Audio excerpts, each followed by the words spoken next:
الحمد لله، وأشهد أن لا إله إلا الله وحده لا شريك له، وأشهد أن محمدا عبده ورسوله صلى الله عليه وعلى آله وصحبه وسلم.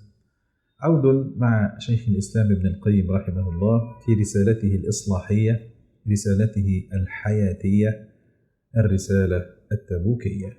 بين شيخ الإسلام ابن القيم رحمه الله في هذه الرسالة أصول دعوة الرسل. والأصل الأول: ما معنى أصول دعوة الرسل؟ أي الأصول التي دعا إليها كل الرسل، الأصول التي جاء بها وعلمها كل الرسل لأقوامهم، الأصول التي أصلح بها الرسل أقوامهم وأصلحوا بها الأرض، الأصول التي تمثل أصول عظيمة لأي دعوة إصلاحية في الأرض، الأصول التي تمثل إصلاح الفرد، إصلاح الأسرة، إصلاح المجتمع، إصلاح الدولة، إصلاح الأمة، إصلاح العالم. هذه الأصول. ما هي الأصول؟ الأصل الأول التوحيد، الأصل الثاني الاتباع، الأصل الثالث التزكية وإصلاح النفس، الأصل الرابع الإصلاح والدعوة إلى الله والأمر بالمعروف والنهي عن المنكر.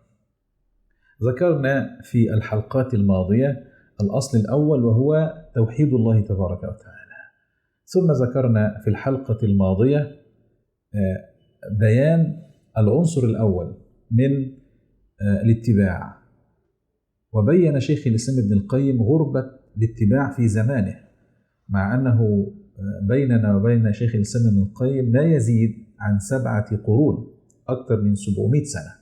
إذا كان في زمانه غربة السنة فما بالكم في زماننا؟ لأجل ذلك قد يشاء الله عز وجل وجود الغربة للسنة كونا، ثم يأمرنا بدفع ذلك شرعا حكمة منه وعدلا سبحانه وتعالى، ليبلوكم أيكم أحسن عملا. لأجل ذلك إذا كانت السنة غريبة بين الناس فلا تزال طائفة من أمة محمد عليه الصلاة والسلام قائمة بالسنة وتتحمل الغربة وتدفع هذه الغربة وتنشر السنة في الأرض. فكن أنت من هذه الطائفة التي قال عنها النبي صلى الله عليه وسلم: لا تزال طائفة من أمتي قائمة بأمر الله لا يضرهم من خالفهم أو خذلهم حتى يأتي أمر الله. كن أنت من هذه الطائفة حتى تكون تحت لواء رأس الطائفة وهو النبي صلى الله عليه وآله وسلم. لذلك تعالوا بنا في هذه الحلقة نتكلم عن العنصر الثاني الذي ذكر في تقريب الرسالة التبوكية، وهو معنى الهجرة إلى رسول الله صلى الله عليه وسلم. ماذا قصد ابن القيم لما قال هناك بطن الأم، أنت أيها المسلم خرجت من بطن الأم ومسافر إلى بطن الأرض، وظيفتك بين هاتين البطنين أن تصلح نفسك بالتوحيد، وأن تصلح نفسك بالاتباع للنبي، وأن تصلح نفسك بالتزكية، وأن تصلح نفسك ومجتمعك بالإصلاح والدعوة إلى الله والأمر بالمعروف. نحن نتكلم عن الأصل الثاني من الأصول وهو الاتباع. ما معنى الاتباع؟ ما معنى أهاجر إلى رسول الله من بطن الأم إلى بطن الأرض؟ انتبه أيها الأخ الكريم، أنا وأنت بين شهادتين، الشهادة الأولى شهادة الميلاد، وكتبت شهادة ميلادك وأنت لا تعي شيئا عن الحياة، طفل صغير شهادة الميلاد بتاعتك اتكتبت وأنت ما انتش داري أي حاجة. وانظر إلى الشهادة الثانية شهادة الوفاة، وتكتب شهادة وفاتك وأنت غائب عن الحياة. ما الحياة؟ كما قال النبي: كما يضع أحدكم أصبعه في اليم فلينظر بماذا يرجع. أثبت وجودك في الحياة وأنت لا تعي شيئا، طفل صغير، وأثبت مغادرتك للحياة وأنت غائب لا تعي شيئا. ما الحياة؟ لأجل ذلك حري بنا فعلا أن نعي وظيفتنا في الحياة. وظيفتنا في الحياة طاعة رسول الله، أن نهاجر إلى أشهد أن محمد رسول الله لاتباع. فابن القيم هنا يعلمنا ما معنى الاتباع، ما معنى الهجرة إلى رسول الله. الهجرة إلى رسول الله معناها أشهد أن محمدا رسول الله، بس موضوع سهل خالص. أشهد أن محمدا رسول الله، نعم أهاجر إلى أشهد أن محمدا رسول الله. نعم. طيب علمني علمك الله، ما معنى أشهد أن محمدا رسول الله؟ ركز بقى، الكلمة دي من أخطر الكلمات في الوجود، من أعظم العلم النافع في هذه الأرض. أشهد أن محمدا رسول الله. يعني إيه أشهد أن محمدا رسول الله؟ ركز معايا. أشهد أن محمدا رسول الله نص سطر: لا متبوع بحق إلا رسول الله. يعني إيه؟ أوضح. لا متبوع بحق إلا رسول الله. ركز معايا بقى. ربنا خلق الأرض دي في متبوع وفي تابع أو أتباع. المتبوع الرؤساء، الكبراء، الملأ، السادة، ده المتبوع. والأتباع الشعوب، الأتباع الذين يسمعون الأمر. هي الدنيا متركبة كده، متبوع وتابع. يعني لو في شركة، من المتبوع؟ رئيس الشركة. من الأتباع؟ الموظفين. طيب لو أنت في دولة، من المتبوع؟ رئيس الدولة. من الأتباع؟ الشعب. لو أنت في البيت، من المتبوع؟ الأب. من الأتباع؟ الأولاد. الدنيا كده. طيب السؤال بقى، إحنا عايشين في عالم يتكون من قارات 7 أو قارات 6: أفريقيا، أوروبا، أمريكا شمالية وجنوبية، آسيا، أستراليا، أنتاركتيكا، القطبية الشمالية، القطبية الجنوبية. عد زي ما تعد. من متبوع العالم؟ من هو رئيس العالم الذي يجب اتباعه في العالم؟ يجب على القارات 6 و7 و8، وليكتشفوا كمان قارات تانية. من المتبوع الأول والوحيد في العالم؟ رسول الله بس. هو ده أشهد أن محمدا رسول الله، لا متبوع بحق في الأرض إلا رسول الله. دي معناه لا متبوع بحق إلا رسول الله صلى الله عليه وسلم. طب ليه قلنا لا متبوع بحق؟ لأن في متبوعات باطلة. ممكن إنسان يتبع الهوى. أفرأيت من اتخذ إلهه هواه؟ نقول له لا، الهوى متبوع باطل، اتبع الرسول. ممكن واحد يتبع شهوته، نقول لا، الشهوة متبوع باطل، اتبع الرسول. ممكن واحد يتبع الآباء والأجداد السابقين، ما هو ما من مولود إلا ويولد على الفطرة فأبواه يهودانه أو ينصرانه أو يمجسانه. نقول لا تتبع، لا يكون الآباء متبوع، إنما المتبوع رسول الله صلى الله عليه وسلم. ممكن واحد يقول القانون هو المتبوع، لا، المتبوع رسول الله صلى الله عليه وسلم. ممكن واحد يقول فلان المتبوع، لا، أشهد أن محمد رسول الله، لا متبوع بحق إلا من؟ إلا رسول الله. فكل هذه الأشياء إذا سارت خلف رسول الله على العين والرأس. إنما أي متبوع يخالف رسول الله، لا عم، أنا أشهد أن محمدا رسول الله، متبوعي رسول الله. ليس متبوعي فرد معين، ولا متبوعي رئيس معين، ولا متبوعي منظمة معينة، ولا متبوعي جماعة معينة، ولا متبوعي قبيلة معينة، ولا متبوعي شخص معين. من المتبوع؟ الحق، رسول الله. أرسل رسول الله إلى الأرض ليكون هو المتبوع. يعني المتبوع يعني الآمر، يعني الذي يستجاب لكلامه، يعني الذي ينفذ أمره، وأمره لو تعارض مع أي حد، أوامر الرسول اللي تمشي عليه الصلاة والسلام. هذا معنى أشهد أن محمد رسول الله، لا متبوع في العالم بحق إلا رسول الله صلى الله عليه وسلم. هذا المعنى أيها الإخوة نكرره في كل صلاة، في التشهد. اكتب هذا تدريب، كم مرة تكرر أشهد أن محمد رسول الله؟ في الأذان بس 5 مرات. في الصلاة في كل تشهد اقرأ معي التشهد كده: التحيات لله والصلوات والطيبات، السلام عليك أيها النبي ورحمة الله، السلام علينا وعلى عباد الله الصالحين، أشهد أن لا إله إلا الله وحده لا شريك له، وأشهد أن محمد عبده ورسوله. يعني إيه بقى؟ أشهد أن محمد عبده ورسوله، شهادة أن رسول الله يعني متبوع العالم في القارات كلها عليه الصلاة والسلام. لذلك قال رسول الله صلى الله عليه وسلم: والذي نفس محمد بيده لا يسمع بأحد من هذه الأمة يهودي ولا نصراني ثم لم يؤمن بالذي أرسلت به، والحديث في صحيح مسلم، إلا أدخله الله النار. فمتبوع العالم هو النبي. هذا معنى أشهد أن محمد رسول الله. وهذا ما سيذكره الآن شيخ الإسلام ابن القيم رحمه الله. قال ابن القيم في معنى الهجرة إلى رسول الله صلى الله عليه وسلم، قال: سفر الفكر في كل مسألة من مسائل الإيمان نازلة من نوازل القلوب وحادثة من حوادث الأحكام إلى معدن الهدى ومنبع النور المتلقى من فم الصادق المصدوق الذي وما ينطق عن الهوى إن هو إلا وحي يوحى. فكل مسألة طلعت عليها شمس رسالته وإلا فاقذف بها في بحر الظلمات، وكل شاهد عدله هذا المزكي وإلا فعده من أهل الريب والتهمات. كلام رائع جدا. ابن القيم يقول معنى الهجرة إلى رسول الله إنك تسافر إلى الرسول، يعني تتبع الرسول في كل مسألة من مسائل الإيمان. أي مسألة علمية تمشي على الرسول، أي منهج ما تمشيش على الرسول، تترك كل المناهج تمشي خلف النبي صلى الله عليه وسلم.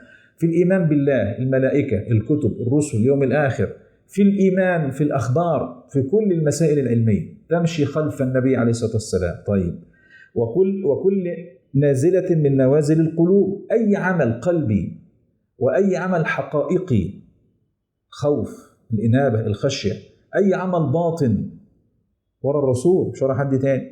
قال وحادثة من حوادث الأحكام، في المسائل الظاهرة سواء كانت مسائل الطهارة، مسائل الصلاة، مسائل الجنايات، الحدود، مسائل الطلاق، النكاح، الخلع، الظهار، اللعان، الإيلاء، الرضاع، النفقات، القضاء، الإقرار، الشهادات، المواريث، الفرائض، البيوع، الشركة، العارية، الغصب، الوقف، الوصايا، المواريث، كل دخل في مين؟ الرسول. هذا معنى أشهد أن محمدا رسول الله. كل نازلة أو كل حادثة من حوادث الأحكام نسافر لمين؟ نمشي ورا مين؟ إلى معدن الهدى، رسول الله. المعدن هو الشيء الذي يستخرج، والمعدن هو مكان مكان الشيء. فنذهب إلى معدن الهدى، إلى مكان الهدى، إلى أصل الهدى. فأصل الهدى في الأرض رسول الله صلى الله عليه وسلم. إلى معدن الهدى ومنبع النور. من منبع النور في الأرض؟ المتلقى من فم الصادق المصدوق، الوحي هو منبع النور. رسول الله معه الوحي هو منبع النور. فكل مسألة طلعت عليها شمس رسالته، أي مسألة في الأرض. السنة، ابن القيم هنا كأنه يشبه السنة زي الشمس. الدنيا مظلم، الأصل في الدنيا أنها مظلم، تطلع الشمس الدنيا تنور، تمام. ابن القيم بيقول بقى أي مسألة لو الشمس طلعت عليها تنورها. أي مسألة ليس عليها دليل من السنة معنى المسألة دي مظلمة. فمعنى أن الشمس تطلع الدنيا تنور، معنى الشمس تغيب الدنيا تظلم. فأي مسألة عليها دليل المسألة تنور، أي مسألة ليس عليها دليل مسألة مظلمة. عشان كده بيقول لك أي المسائل المظلمة ارمي بها في بحر الظلمات، وكل شاهد عدله هذا المزكي. أي إنسان يجيب أي حاجة لازم حد يشهد له. لو ما حد شهد له، الرسول ما شهدلوش، السنة ما شهدتلوش، فاجعله من أهل الريب والتهمات. يعني الشيعة مثلا الذين يسبون أبا بكر وعمر، ما دليلكم على هذا؟ بل هم يناقضون الكتاب والسنة ويكذبون هذا تكذيبا صريحا جدا. فهؤلاء ارمي بهم وبمنهجهم في بحر الظلمات. وهؤلاء من أهل الريب والتهمات، الخوارج وداعش والذين يكفرون أهل الإسلام ويفعلون الفساد في الأرض بحجة كذا أو كذا. هذه المناهج منحرفة، ارمي بها في بحر الظلمات. وأهل هذه المناهج المنحرفة من أهل الريب والتهمات. الصوفية كذلك الذين يخترعون الذكر بالأسماء المفردة والأسماء المبهمة، ويخترعون كثير من الأحكام. أي حكم وأي مسألة تعبدية ليس عليها دليل من الكتاب والسنة اقذف بها في بحر الظلمات. وأهل هذه المناهج من أهل الريب والتهمات. العلمانية التي تفصل السنة وتعزل السنة وتعزل الرسول عن الوجود، منهج أهله اقذف بهذا المنهج في بحر الظلمات. وأهل هذه المناهج من أهل الريب والتهمات. هذا كلام خطير جدا في الحقيقة. أين أنت من رسول الله صلى الله عليه وسلم ومن سنته؟ أشهد أن محمدا رسول الله سيف على رقاب العالم، رؤساء ومرؤوسين، أغنياء وفقراء، أصحاء ومرضى، عرب وعجم. أشهد أن محمدا رسول الله. يا ليت أهل الإسلام يعون حقيقة أشهد أن محمدا رسول الله، أي لا متبوع بحق إلا رسول الله.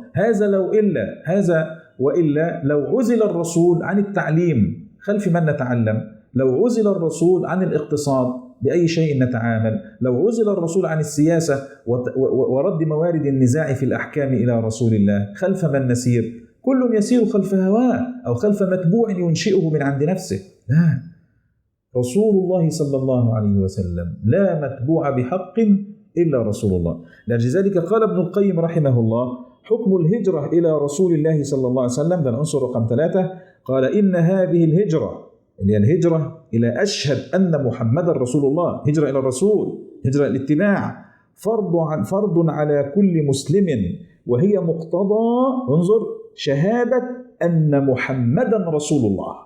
يبقى الهجرة إلى رسول الله هي أشهد أن محمدا رسول الله صلى الله عليه وسلم، كما أن الهجرة الأولى مقتضى شهادة أن لا إله إلا الله اللي هو التوحيد. وعن هاتين الهجرتين، يعني عن التوحيد والاتباع، عن لا إله إلا الله وأن محمدا رسول الله، وعن هاتين الهجرتين يسأل كل عبد يوم القيامة، وقفوهم إنهم مسؤولون، وفي البرزخ: من ربك وما دينك ومن نبيك، ويطالب بها في الدنيا ودار البرزخ ودار القرار. قال قتادة، الإمام قتادة ابن دعامة السدوسي أبو الخطاب البصري، خرج له أصحاب الكتب الستة، قال قتادة: كلمتان يسأل عنهما الأولون والآخرون، يقصد يوم الدين، بكلمتان يسأل عنهما الأولون والآخرون يوم الدين: ماذا كنتم تعبدون؟ لا إله إلا الله. وماذا أجبتم المرسلين؟ أشهد أن محمدا رسول الله. أكن الموضوع كبير كده؟ كبير. ده أنت أول ما تدخل القبر تسأل من ربك، تسأل عن إلهك ورب العالمين لا إله إلا الله، تسأل من نبيك، أشهد أن محمدا رسول الله. أتظن أن تجيب عن هذه الأسئلة وأنت تشاق الله ورسوله؟ مسألة خطيرة جدا. ده ليس في القبر فقط، ده يوم القيامة. قال تعالى: يوم يجمع الله الرسل فيقول: ماذا أجبتم؟ قالوا: لا علم لنا إنك أنت علام الغيوب. ده أنت ستسأل عن رسولك محمد يوم القيامة، استجبت له أم لم تستجب له؟ ليس هذا فحسب، بل هناك الحوض أيضا. لا يشرب من حوض النبي إلا من اتبعه. أما من اخترع منهجا منحرفا أو أحدث الأحداثات بعد رسول صلى الله عليه وسلم واتبع منهج شرقي، منهج غربي، أي منهج منحرف غير منهج النبي صلى الله عليه وسلم، ماشي الحال، ماذا يكون له؟ يذاد عن الحوض، يدفع عن الحوض، يطرد عن الحوض والعياذ بالله. فبين الحق والباطل الحوض يوم القيامة. مشكلة يا إخواني. أنت عارف يعني 50,000 سنة؟ 50,000 سنة لا في طعام، لا في شراب، لا في ظل، إلا من أطاع الله ورسوله. يعني لتعبيرنا المعاصر، لو أنت جعان بتشرب كنز، بتشرب إزازة مية، جعان بتاخد ساندويتش، جعان بتاخد الكلام ده، وأنت ما تستحملش التنيك بره البيت 10 ساعات 12 ساعة من غير ما تاكل. طيب يوم القيامة بقى، يوم القيامة بقى 50,000 سنة في ساندويتش واحد، في طعام، في شراب؟ لا، فيش إلا الحوض، حوض النبي عليه الصلاة والسلام. ومع ذلك الذي ينحرف عن النبي ويتبع منهج باطل يطرد. الرسول يقول: أمتي أمتي، فيقال له: إنك لا تدري ماذا أحدثوا بعدك. هؤلاء اتبعوا غيرك ولم يجعلوك أنت المتبوع للعالم، لذلك لما بدلوا في الدنيا طردوا عن الحوض في الآخرة. فالموضوع كبير، ده الموضوع فيه 50,000 سنة، وموضوع فيه جنة وفي نار، والموضوع فيه عذاب في القبر ونعيم في القبر، والموضوع فيه سعادة في الدنيا وسعادة في الآخرة. فالموضوع ليس على هامش الحياة، نتبع ولا نتبع، فرض لازم على أهل الأرض أن يتبعوا رسول الله صلى الله عليه وسلم. عوائق الهجرة إلى رسول الله. ابن القيم تكلم: ما الذي يجعلنا لا نهاجر إلى رسول الله ونتبعه في كل مسألة من مسائل الحياة؟ قال: أما عوائق الهجرة إلى رسول صلى الله عليه وسلم، قال: عوائق الهجرة موانع الهجرة، عوائق الاتباع. ليه ما بنسمعش كلام النبي؟ ليه ما بنستجيبش للنبي؟ قال: فمال المقيم في مدينة طبعه وعوائده. هو أول واحد الطبع والعادات. ممكن إنسان يتولد في مجتمع له عادات معينة، العادات دي بتخالف السنة، يتني ملتزم بالعادات ولا يتبع السنة، حتى لو أن العادات خالفت السنة، هذا خطأ. اتبع رسول الله. نحن لا نقول العادات رسول الله، لا، نقول أشهد أن محمد رسول الله. قال فما للمقيم في مدينة طبعه وعوائده، القاطن في دار مرباه ومولده، القائل إن على طريقة آبائنا سالكون. واحد ممكن تربى في مؤسسة معينة، أيام ما كانت المؤسسة اقتصادية، مؤسسة تعليمية، أي مؤسسة بكل ما تحمله الكلمة من معاني، لما تربى في المؤسسة دي لها بروتوكولات معينة، لها عادات معينة، أوضاع معينة. والله لو البروتوكولات دي والعادات دي والأنظمة دي توافق الرسول على العين والرأس، تخالف الرسول خلي بالك من نفسك بقى، لست عليهم بمسيطر. انت هتشيل ذنبك يوم القيامة، ولا تتحجج بحجة أحد كائنا من كان. يوم يفر المرء من أخيه وأمه وأبيه، لا المؤسسة هتنفعك ولا الاقتصاد هينفعك ولا شيء هينفعك. نحن لا نقول لا نكون أنجح ناس اقتصاديا، لا، نريد أهل الإسلام يكونوا رقم واحد في الاقتصاد، بس رقم واحد في الاقتصاد خلف الرسول، رقم واحد في السياسة بس خلف الرسول، رقم واحد في التعليم، عايزين احنا نكون في تعليمنا كأهل الإسلام رقم واحد بس خلف النبي عليه الصلاة والسلام. فالغرض المقصود يا إخواني لا يفهم من الكلام أننا لا نقول بهذه الأنظمة، لا، ده إيجاد هذه الأنظمة وبلوغ الكمال الإنساني فيها الآن وفي المستقبل، هذا من آكد ما يلزم. ولكن خلف من؟ رسول الله صلى الله عليه وسلم. الرسول يا جماعة حول العرب من رعاة للغنم إلى أمبراطوريات وقادة للأمم. الرسول الوحيد هو الذي امتلك هذه الخاصية. عمر بن الخطاب يقول نحن كنا أذل قوم وأحقر قوم، ناس ما كانوش في ذاكرة التاريخ، ماشي.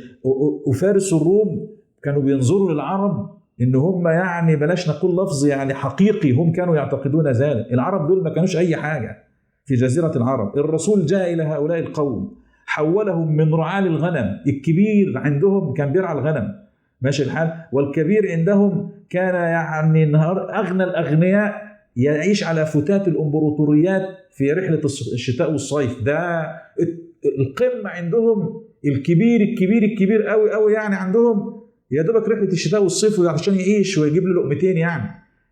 الرسول حول هؤلاء من أفقر الخلق وجزيرة العرب بل والعالم كله من أفقر الخلق وأحقر الخلق، عمر اللي بيقول، إلى أعظم الخلق. إزاي الرسول عمل كده؟ لما مشى الرسول ولن نرجع إلى ما كان عليه الصحابة سادة العالم إلا إذا رجعنا إلى الرسول الذي حول العالم. الرسول هو اللي حول العالم. عشان كده الغرب وكل أعداء الإسلام بيخافوا من الرسول، لأن اللي هيمشي الرسول وعلى طريق الرسول سيغير العالم للأفضل كما غيره الرسول. مشكلة ضخمة جدا. لذلك حقيقة ابن القيم يقول فما للمقيم في مدينة طبعه وعوائده، القاتن في دار مرباه ومولده، القائل إن على طريقة آبائنا سالكون، إن على طريقة مؤسساتنا سالكون، وإنا بحبلهم مستمسكون، وإنا على آثارهم مقتدون، وما لهذه الهجرة التي كلت عليهم واستند في طريقة نجاحه وفلاحه إليهم معتذرا، يجيب أعذار بقى مش هتنفع الأعذار بين يدي رب العالمين، معتذرا بأن رأيهم خير من رأيه لنفسه، وأن ظنونهم وآراءهم أوثق من ظنه وحدثه. ولو فتشت عن مصدر مقولة هذه الكلمة إن على طريقة مؤسساتنا سالكون، إن على طريقة آبائنا سالكون، لوجدتها صادرة عن الإخلاد إلى أرض البطالة، متولدة بين بعل الكسل وزوجه الملالة. مشكلة كبيرة جدا. أنصح نفسي، آبائي، إخواني، أبنائي، أنصح كل أهل الإسلام كبارا وصغارا، عليكم بأشهد أن محمدا رسول الله، متبوع العالم رسول الله، المتبوع الحق في الأرض في القارات كلها رسول الله. إذا كان العالم كله في طرف ورسول الله في طرف، فكن في الطرف الذي فيه رسول الله، تفز في الدنيا والآخرة. أقول قولي هذا وأستغفر الله لي ولكم، هذا والحمد لله رب العالمين.